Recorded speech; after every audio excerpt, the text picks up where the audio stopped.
Bien. Il vous est reproché d'avoir à Tarbes, le 13 novembre 2011, fait usage de résine de cannabis, de LSD et d'héroïne, substances ou plantes classées comme stupéfiants. Avec cette circonstance que vous étiez en état de récidive légale pour avoir été condamné par décision du tribunal correctionnel de Tarbes en date du 23 mars 2007. Il vous est reproché également d'avoir volontairement exercé des violences sur Aurélie, violences ayant entraîné aucune incapacité totale de travail, avec cette circonstance que vous êtes l'ancien concubin de la victime et que vous étiez en état de récidive légale pour avoir été condamné le 18 octobre 2007 par le tribunal correctionnel de Tarbes pour des faits identiques, assimilés ou de même nature. Il vous est encore reproché d'avoir à Tarbes entre le 11 et le 13 novembre 2011 troublé la tranquillité de la victime par des appels téléphoniques malveillants réitérés, en l'espèce une série d'appels SMS incessants entre minuit et 6 heures du matin. Et enfin, il vous est reproché d'avoir menacé de mort Aurélie et sa famille de façon réitérée, en l'espèce en brandissant un couteau, en lui disant « je te crève si tu pars », puis en menaçant de faire brûler la maison de ses parents avec de l'essence et de crever tous les garçons qui oseraient l'approcher. On rappelle que vous êtes en récidive quand même pour les violences, ce qui vous fait encourir une peine planchée de 1 an. Alors les faits ont été révélés en réalité par votre ex-compagne qui est venue se plaindre au commissariat de police le 13 novembre 2011, mais ce n'était pas la première fois quand même qu'elle venait, puisqu'on a retrouvé ensuite au moins une main courante qui datait du 26 novembre 2010.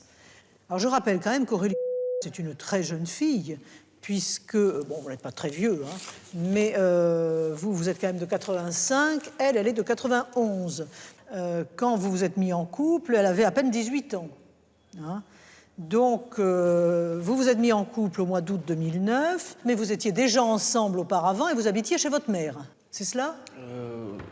C'est pas tout à fait ça. Alors, dites-moi tout ce que c'est. On est sortis ensemble, on a pris un appartement au bout de 3 mois. On a vécu 1 an à Tarbes, en fait. Enfin, c'était mon appartement. Et après, on est parti chez ma mère pendant 1 an. Voilà. Et après, vous allez reprendre un appartement ensemble à Tarbes? Pendant 1 mois, même pas. 15 jours. Pendant qu'il y a les problèmes, mais enfin... et malgré les problèmes, elle vient avec vous, l'appartement en question. Mais enfin, en tout cas, elle indique donc que vous êtes son petit ami, et elle indique que... comme vous aviez eu une autre liaison, elle avait voulu se séparer de vous et que vous n'aviez pas accepté cette séparation. J'ai pas eu d'autre liaison. C'est ce qu'elle dit. Avec ça, non. Oui, mais c'est faux. C'est faux. En fait, avec ça, ça. Peu importe, en tout cas, elle voulait partir, dit-elle, et vous la laissez pas partir. Non, ou du moins, vous lui faites du chantage au suicide. Elle avait déjà déposé cette main courante le 26 novembre 2010, où il est indiqué « Celui-ci se montre de plus en plus violent avec moi, il me frappe, il y a 5 jours, il s'est mis en colère pour des broutilles, il m'a donné des coups de poing, il m'a tiré les cheveux, il m'a donné un coup de pied également en bas du dos, il avait sorti le couteau et me l'avait mis sous la gorge, et en me tirant les cheveux, il m'a menacé de mort si je partais. » C'est faux. Il y a eu des bousculades, mais je l'ai attrapé par le pied, en fait. Et à l'époque, elle ne dépose pas plainte. Elle dit « Je ne dépose pas plainte parce que j'ai peur, j'ai extrêmement peur de lui, je ne dépose pas plainte. » Mais non, elle revenait chez moi, mais Et elle dit que vous consommez du cannabis régulièrement. Elle dira, dans cette déclaration de novembre 2011, elle dira en revanche que vous consommez non seulement du cannabis, mais de l'héroïne et du LSD. Non, du LSD, c'est faux. Enfin, en tout cas, vous avez reconnu le cannabis et l'héroïne. Dans votre audition, vous indiquez au niveau de l'usage de stupéfiants, j'ai touché à l'héroïne et au cannabis. Il y a votre dernière reconsommation, remonte à quand, on vous demande? Alors, elle était quand même pas bien ancienne, puisque vous dites il y a 3 jours pour le cannabis et l'héroïne, ça remonte à quelques semaines quand vraiment je ne vais pas bien. Je prenais 1 gramme par jour d'héroïne, ce qui est quand même une quantité qui n'est pas négligeable. C'était pour dire la dose que je prenais par la journée, mais c'était pas tous les jours. L'héroïne, vous savez, il y a une certaine addiction. Et il est difficile de dire je prends de l'héroïne puis j'arrête tout. Vous seriez vraiment le phénomène. Je consommais pendant juste 2-3 jours et on n'est pas... Enfin, en tout cas, vous dites, je prenais 1 gramme par jour d'héroïne, je n'ai jamais pris, comme elle le dit, 7 à 8 joints par jour et 60 grammes de méthadone, mais malgré tout, vous êtes sous traitement méthadone. Oui, maintenant, oui. Vous êtes à combien de grammes? À 40. 40.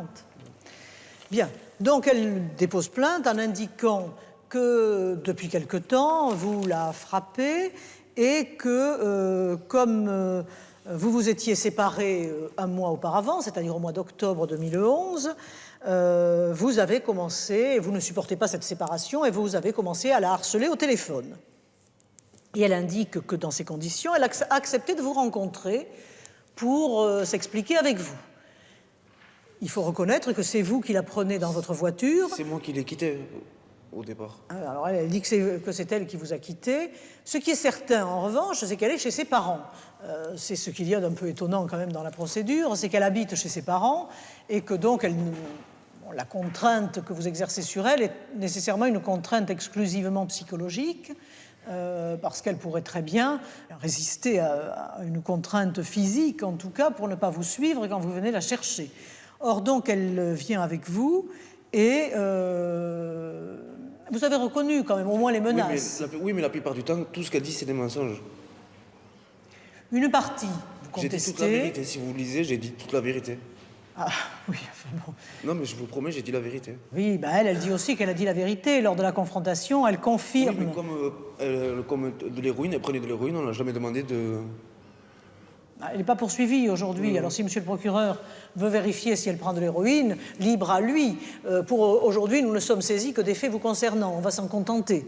Il faut dire d'ailleurs qu'ensuite, malgré ces violences qu'elle allègue et malgré ces menaces qu'elle allègue qui sont préalables à votre remise en couple, en ménage à Tarbes, elle revient avec vous alors que les menaces et les coups sont antérieurs. Alors, de façon très enfantine, très puérile, elle dit je reviens avec lui parce que je dois faire des études à Tarbes et comme il a un logement, j'en profite. Je viens m'installer chez lui, même s'il est violent, même s'il est... Ça, c'est faux. Mais même pendant les 15 jours, là, quand on a eu l'appartement, pendant les 15 premiers jours, c'est moi qui l'ai quitté en fait. Elle est même revenue, elle me disait même si tu veux, je te fais un enfant, il me disait même des choses comme ça. Et après, je suis sorti avec une fille en fait. Pendant 3 semaines, elle a même été voir son copain, son ex-copain, coucher avec en fait. Elle a même été voir sa mère en fait en disant que j'étais toxicomane. Enfin, elle n'a pas tout à fait tort avec tout ce que vous prenez. Non, sur ça oui, mais je veux dire, mais après elle n'avait pas à aller voir aller voir Donc elle avait des relations avec sa mère, si elle va la voir pour lui expliquer. Non, mais pas avec sa mère, la mère du... Ah, la mère de l'ex-petite amie. De l'ex-petite amie. Ah, c'est vrai que c'est un peu compliqué, votre histoire. Hein. Mais c'est parce que... Alors que l'histoire soit compliquée, il y en a d'autres. Mais que le petit ami porte des coups, tire les cheveux, cogne, menace, même si toutes les menaces, si elle en a rajouté, parce que c'est possible que toutes les menaces... elle en ait dit un peu plus. Tout ce qui est armes et tout, c'est faux déjà. Mais il y en a quand même un certain nombre que vous reconnaissez vous-même. J'ai plusieurs fois tiré les cheveux, j'ai plusieurs fois giflé. Mais elle aussi, elle m'a déjà plusieurs fois giflé. Pour vous dire, une fois, elle m'a même... C'est pas parce qu'elle vous a giflé que vous avez le droit de le faire. Hein. Non, je sais, non, mais pour elle est beaucoup plus jeune que vous. Hein. Oui, je sais. Oui, mais non, mais souvent, ça a été sous le coup du réflexe aussi. Une fois, dans la voiture, j'avais laissé là, une femme passer, en fait. Et elle avait son âge. Et rien que le fait que je la laisse traverser le passage piéton, il m'a mis une tarte dans la tête, en fait. Pendant que je conduisais. Même devant votre mère, parce qu'à un moment, vous la tirez par le pied pour la faire tomber alors qu'elle est assise, et votre mère assiste à cette violence. Oui, c'est parce qu'elle levait le pied sur moi, en fait. En fait, elle faisait comme si elle se protégeait, mais elle essayait de m'atteindre avec le pied, en fait. C'est pas vraiment comme si elle se protégeait. Mais enfin, vous la faites tomber en la tirant par le pied. Je l'ai dit, oui. Alors... Je l'ai tirée par le pied, oui. Elle est tombée sur le coccyx. Bon, vous avez fait des vidéos en plus de votre vie amoureuse, et puis vous la menacez de mettre ces vidéos sur Internet. Non, je les ai pas, c'est elle qui les a, ces vidéos. Donc dans ce cas-là, je porte plainte moi aussi, je leur dis que c'est elle qui les a alors. Vous pouvez toujours, on examinera. Ça, oui, mais non, mais moi je les ai pas, ils ont perquisitionné même. Je leur ai dit de chercher même si vous voulez les vidéos, il y a rien, c'est pas vrai. C'est elle qui les a, toutes les vidéos. Bien, en tout cas, vous l'avez menacée à plusieurs reprises, même par téléphone, parce que dans ces messages... Oui, je n'ai jamais menacé de mort. C'est elle qui le dit, mais je ne l'ai jamais menacé de mort. D'ailleurs, je le sais très bien que même des menaces de mort, une fois réitérées, c'est. Ah, vous pris nous en avez compte. menacé. Ah, vous avez étudié le code. Non, mais je le sais parce que Réitéré, dans sauf la- s'il s'agit de menaces de mort. Non, mais je le savais très bien, c'est pour ça que je le sais très bien. Je ne l'ai pas fait. Donc, vous avez fait en sorte qu'elle ne soit pas réitérée. Non, oui, mais même, je l'ai même Mais pas il y en avait menacé de déjà mort. en 2010. Hein. Alors qu'elle soit, hein, je t'aime moi non plus, qu'elle s'en aille et qu'elle revienne, hein, c'est une gamine. Plus que ça. C'est une gamine, elle a 18 ans hein, quand vous la rencontrez. Elle a 18 ans, vous en avez 6 de plus. Hein, c'est pas la même chose. Hein, une gamine de 18 ans et un jeune adulte de 23 ans. Vous ne pouvez pas vous assimiler à elle. Hein. Et quand vous la menacez, comme c'est allégué dans cette main courante où elle dit qu'elle a peur, hein, qu'elle a peur de vous, hein, ou quand elle revient en novembre, et on a un certificat médical aussi, parce qu'on a quand même, parce que vous dites, ah ben c'est pas vrai, mais le certificat médical, c'est Mais pas non, mais ça. vous imaginez si je l'avais dit que je l'ai pris par les cheveux, que je lui ai éclaté la tête sur le mur. Vous imaginez si j'avais fait ça? Ah, elle n'a pas d'incapacité, hein. Donc traumatisme crânien Mais et non, mais traumatisme je vais arracher cervical. le cuir chevelu ou je ne sais rien, moi. Et vous imaginez quoi? Alors qu'elle se les fait toute seule? Mais non, parce que c'est faux, c'est faux. Ah, le médecin Parce ment? qu'en fait, elle a des problèmes au cervical, ça fait des années. Elle voit même un neurologue et tout pour ça. Non. Mais alors, attendez. Et elle s'est servie de ça pour dire... Entre des douleurs au cervical et un traumatisme cervical constaté, c'est pas la même chose. Un traumatisme Le traumatisme, c'est musculaire qu'ils disent, non? avec douleur à la palpation musculaire paravertébrale, mais le traumatisme est constaté. C'est-à-dire qu'on constate qu'il y a quelque chose qui ne va pas au niveau des cervicales. On ne constate pas simplement « j'ai mal hein, », non. Oui, on oui, indique mais traumatisme cervical, c'est pas la même chose. Et traumatisme crânien, hein, Oui, mais les faits, c'est de... Elle dit que je l'ai pris par les cheveux, que je lui ai tapé la tête sur le mur. Mais si j'avais fait ça, elle aurait... Je sais pas, c'est pas ça. mais rien que le fait de la prendre par les cheveux, monsieur, est-ce que vous croyez que c'est acceptable? Oui, mais il y a tout ce qu'elle fait d'abord aussi, vous savez... Et quand vous avez menacé de brûler la maison de ses parents, alors ça faux. aussi c'est faux? Non, c'est faux, oui. Hein, quand vous avez menacé de trancher la gorge, C'est faux. vous avez quand Non, même mais reconnu que pour ses copains, dans votre déclaration, Oui, vous ça, dites je le dis. vous-même Ça, je le dis que que ses c'est copains, vous avez dit que vous alliez les crever Mais c'est pas ses les copains, crever les uns après les autres. C'est pas ses copains que j'ai dit. Je vous promets, j'ai dit les gens, parce que je savais très bien qu'elle me racontait tout le temps en gros, Ses ses amours. ébats sexuels ou c'est les gens qui lui Ses couraient ébats après, en sexuels. fait. Les gens qui lui couraient après. Et je lui avais dit que tout ce qu'il avait fait du forcing avec elle, là oui. Je l'ai précisé même, je l'ai dit que c'était ça. Mais vous croyez J'ai jamais que- dit que j'allais taper les gars que j'allais taper les gars que si elle était consentante, ils ont rien à voir. Je le sais très bien. Hein, vous deviez crever tous ces courtisans. Et Mais c'était une façon de parler. oui, ben, façon de parler, là aussi, vous qui maîtrisez apparemment largement les mots et les infractions, eh bien, ces façons de parler hein, sont des menaces. Et de la même manière, ces violences qui sont alléguées, hein, lorsque vous filmez vos ébats, hein, C'est elle aussi qui le filmait. quel que Pourquoi soit... moi c'est elle qui le filmait? Mais enfin, vous y êtes quand même. Vous n'allez pas me dire que vous subissez tout. Non, mais je veux dire Hein, aussi pour... qu'avec 6 ans de plus, c'est elle qui vous impose à la fois hein, votre comportement sexuel. Du tout, j'ai pas du tout dit ça, madame. Parce que vous m'avez dit, c'est vous filmez. Non, c'est on filmait alors. Ah oui, on filme. Avec la différence, c'est que vous avez 6 ans de plus et qu'elle, elle a à peine 18 ans. Et que la responsabilité n'est pas la même. Hein, la responsabilité n'est pas la même entre une gamine et un jeune adulte. Hein, et que lorsque on fait tout cela, eh bien, on a un comportement qui est quand même d'une certaine violence, hein, comme elle l'allègue, et comme vous le confirmez, parce que dans vos déclarations, hein, quand on vous entend, vous ne contestez malgré tout aucune des violences. Vous dites, je reconnais qu'il m'est arrivé de la tirer par les cheveux. Une fois qu'elle était assise sur le lit, je l'ai soulevée, je l'ai poussée, je lui ai mis des gifles sur l'arrière du crâne. Alors pas de coups de poing, mais des gifles sur l'arrière du crâne. Pas beaucoup de bien. Hein. Il m'est arrivé de dire à Aurélie que j'allais éclater tous les gars qui avaient fait du forcing avec elle, à savoir ceux qui essayaient de faire des choses avec elle. Mais c'est prendre sa défense, ça. C'est pas des menaces, ça. Non, d'éclater. Hein. J'ai dit que j'allais tuer un de mes amis, mais c'était pour dire que j'allais le taper. Alors quand vous dites que vous allez le tuer, est-ce que vous allez le taper, vous? Non, mais pas comme J'ai pris son téléphone, je l'ai brisé en deux. C'est pas des violences, tout ça. Je l'ai remboursé. Hein. Alors, je ne l'ai pas frappée quand elle était au sol, mais quand elle était debout, je l'ai frappée. Hein, je pense lui avoir mis une gifle, si elle le dit. Je ne suis pas allé plus loin, c'est sûr. Hein, bon. Et on vous a entendu sur des dizaines de pages. On peut comprendre qu'elle ait eu peur. Vous lui aviez montré un fusil qui était en votre possession. Non, oui, mais c'était...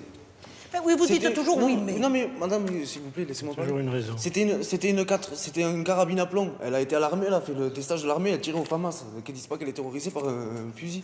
Elle a tiré au FAMAS peut-être, et alors vous croyez que parce qu'elle a tiré au FAMAS, non, mais je l'ai pendant jamais menacée. à 18 ans, elle n'a pas dû rester très longtemps dans l'armée. Hein. Elle disait ça parce qu'elle savait très bien que ça allait peser, parce que j'avais une arme. Et encore, c'est une carabine à plomb. Même la policière, elle a dit, on tire des moineaux avec ça. Et là, vous êtes sûr qu'elle était capable de distinguer... Bien sûr. J'ai des notes, Elle a des notes... qu'elle est réserviste dans le son. Pardon, elle dit Qu'elle a été réserviste à l'armée. Oui, qu'elle est réserviste dans l'armée. Vous savez ce que ça veut dire d'être réserviste dans l'armée à l'heure actuelle? Vous faites une journée, une journée de préparation à la défense, et vous vous inscrivez à la sortie en disant que vous entendez être réserviste dans telle ou telle arme. Et c'est tout ce que vous apprenez. Hein. Elle a fait des Je classes. peux en témoigner. Je l'ai constaté, pas par moi-même bien sûr, à mon âge, mais par l'intermédiaire de quelques-uns de mes enfants. Donc je peux vous dire qu'être réserviste dans l'armée à l'heure actuelle, ça ne veut pas dire que l'on a tiré au FAMAS et que l'on vous a présenté toutes les armes. Non, mais On vous a fait faire une dictée le matin. Non, mais c'était pas réserviste alors, parce qu'elle a fait 15 jours de classe. Elle a fait 15 jours de classe, donc... Elle a tiré au FAMAS et tout, j'ai les notes. Mais en quoi ça légitime des violences? Ah oui. Non, mais c'est pour préciser que c'est très bien ce que Non, c'était c'est qu'une pour carabine à expliquer plomb. que l'arme, ça n'était pas, une menace. Oui, même les policiers, ils lui ont fait la remarque. Même, Bien, ça ne vous autorise pas à en faire d'autres. non, des non, mais menaces. je sais bien. Hein? Je veux juste... je n'ai pas les faits, en fait, je veux juste préciser. Alors bon, après, c'est vrai que son comportement est un peu surprenant parce que, malgré cela, hein, le tribunal le reconnaît, hein, malgré cela, elle revient, elle a des relations à nouveau avec vous, vous passez des nuits ensemble et vous avez des relations à 2 ou 3 reprises. Bon, c'est vrai qu'elle a un comportement un peu incohérent, mais ça ne justifie pas votre attitude. Elle m'a presque accusé de viol et de séquestration. Vous n'êtes pas poursuivi, ni pour viol, ni pour séquestration. Oui, mais pour dire que... Ce pourquoi vous êtes poursuivi, ça correspond quand même à ce que vous avez reconnu. Oui, mais parce que j'ai dit la vérité. On a fait le tri, et on n'a retenu que ce que vous avez reconnu. Donc, il y a quand même, dans tout ce qu'elle évoque, une certaine part de vérité. Oui, c'est bien ce que je dis. Même s'il y a une exagération possible due à son jeune âge. Parce qu'on peut comprendre que, compte tenu de son jeune âge, les choses, elle les ait grossies et elle ait ce comportement incohérent. Parce qu'effectivement, elle revient avec vous. Vous le dites, vous êtes amoureux d'elle. Et elle aussi, elle dit « je suis amoureuse de lui ». Je pars, je reviens. Bon, certes, il y a le problème de l'appartement, mais ça prouve d'ailleurs à quel point elle est enfant et peu mature. Mais c'est pour cette raison, justement, qu'il ne faut pas profiter de cette immaturité. Bien, des questions, monsieur le procureur? Non, pas de questions. Maître Abadi? Pas de question, madame. Alors, elle se constitue partie civile. Asseyez-vous, monsieur. Et voilà ce qu'elle indique. Je vous remercie de me recevoir en cette demande et de m'allouer la somme de 2 000 €. J'ai subi les préjudices suivants: préjudice matériel, portable cassé, et un préjudice corporel, car j'ai été frappée à plusieurs reprises de manière violente par des gifles, des coups de poing et de pied. Je ne peux pas le retenir puisqu'il n'y a pas de mise en cause de la sécurité sociale. J'ai subi également un préjudice moral. Il nous reste cela. En effet, j'ai été victime d'humiliations verbales et brimades, comme m'obliger de respirer le gaz du briquet ou vouloir me couper les cheveux pendant mon sommeil. De plus, on ne l'a pas évoqué. Relevez-vous, puisqu'elle en parle. Levez-vous. Oui, levez-vous. Venez expliquer. Parce que l'histoire des cheveux coupés, déjà, c'est parce que j'ai raconté l'histoire de mon cousin qui avait coupé les cheveux dans la nuit de sa copine. Mais c'est n'importe quoi. Comme de respirer du gaz. Je lui faisais montrer quand on respirait du gaz, c'est des gamineries, c'est parce que je m'amusais à cracher du feu. Et elle me disait, oui, mais arrête, avec le gaz, tu peux le truc. Et je faisais, non, regarde, sans le gaz, ça fait rien. C'est ça qu'elle dit que j'ai fait. Je l'ai pas pris la tête, je l'ai pas coincé et quoi que ce soit. Je l'ai fait sentir le gaz. C'est n'importe quoi.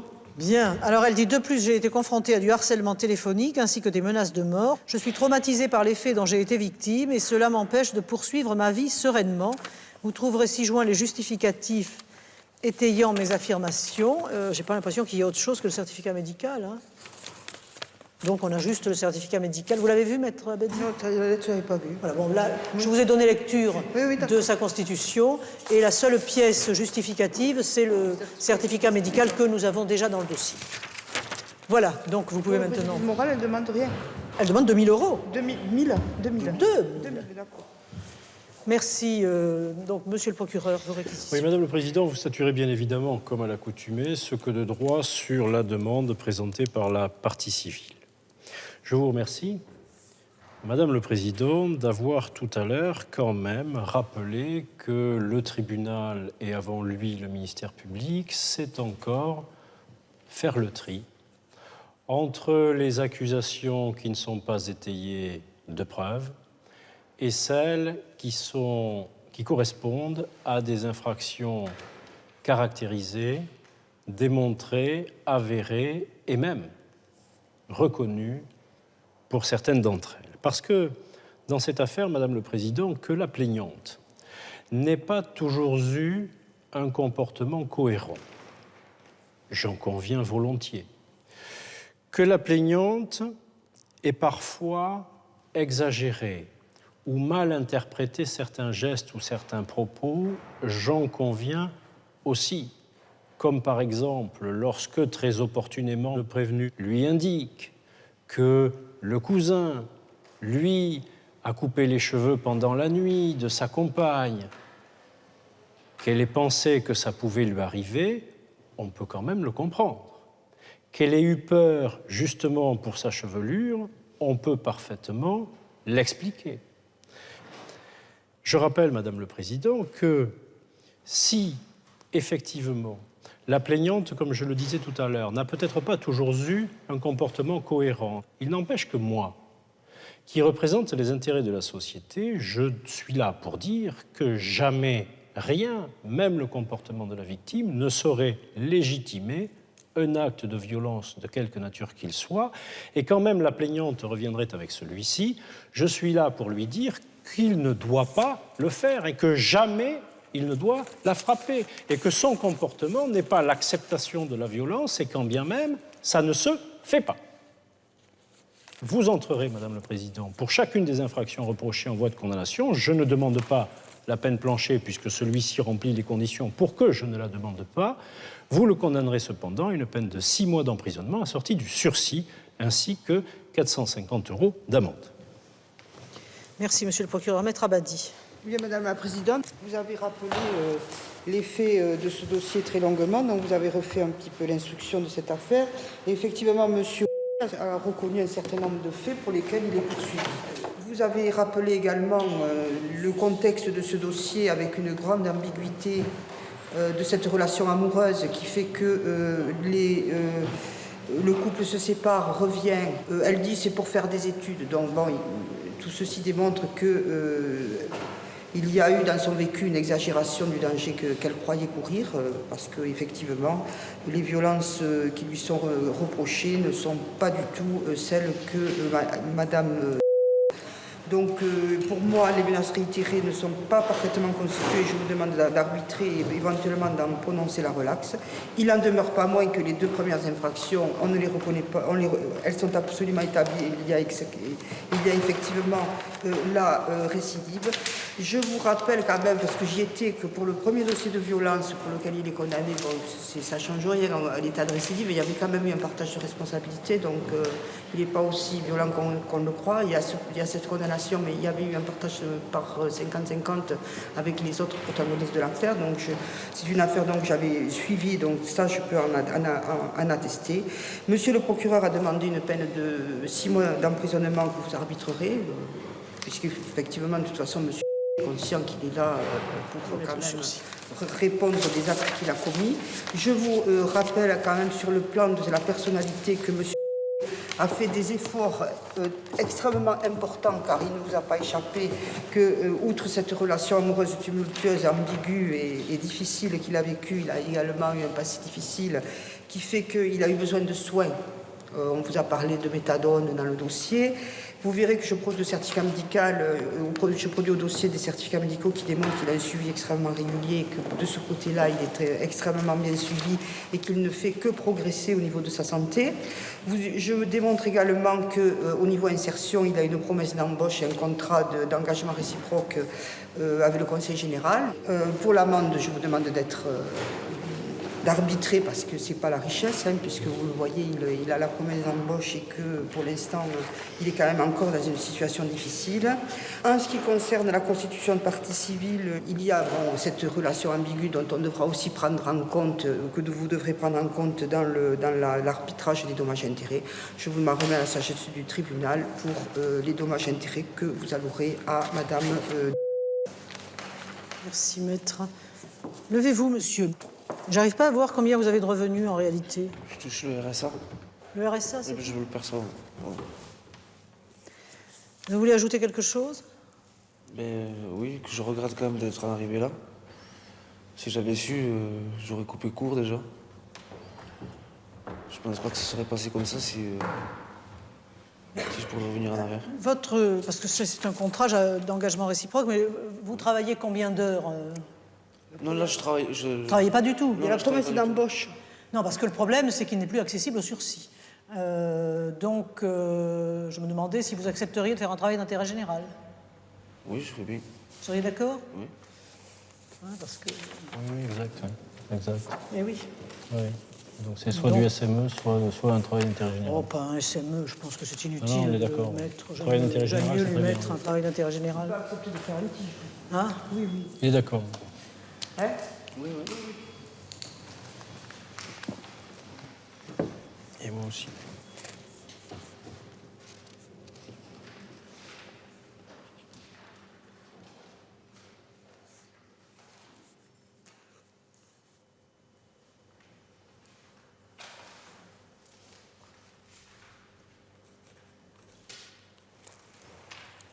Bien, par jugement contradictoire, monsieur, vous êtes déclaré coupable des faits reprochés et condamné à faire un travail d'intérêt général d'une durée de 105 heures dans un délai de 18 mois.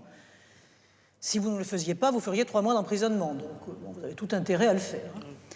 On va vous convoquer devant le juge de l'application des peines. Le tribunal reçoit Aurélie dans sa constitution de partie civile, vous déclare entièrement responsable du préjudice qu'elle a subi. Le tribunal vous condamne à verser à Aurélie la somme de 200 € à titre de dommages et intérêts en réparation de son préjudice moral. Voilà. Je pense que ça, vous allez pouvoir y arriver quand même. Voilà, donc on va vous convoquer et en vous conseillant de ne pas recommencer parce qu'il y a quand même ces 6 mois d'emprisonnement avec sursis qui peuvent un jour tomber si vous continuez. Alors, ne vous remettez pas dans ce genre de situation. Si vous avez des compagnes qui vous posent problème, écartez-vous-en. Je vous remercie. Au revoir.